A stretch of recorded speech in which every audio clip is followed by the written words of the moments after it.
আবারও ইয়েমেনে হামলা চালিয়েছে ইসরায়েল। বুধবার রাজধানী সানায় হুতিদের সামরিক সদর দপ্তরে চালানো এ হামলায় কমপক্ষে ৩৫ জন নিহত হয়েছেন। আহত হয়েছেন আরও প্রায় ১৩০ জন।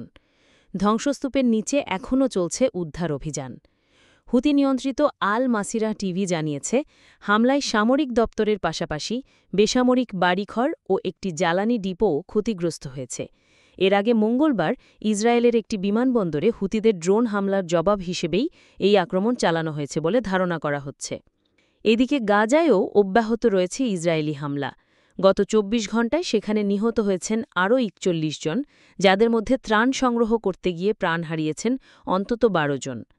এ পরিস্থিতিতে ইউরোপীয় কমিশনের president Ursula von der Leyen জানিয়েছেন, গাজা যুদ্ধের কারণে তিনি ইসরায়েলের বিরুদ্ধে নিষেধাজ্ঞা ও আংশিক বাণিজ্য স্থগিতের প্রস্তাব আনবেন।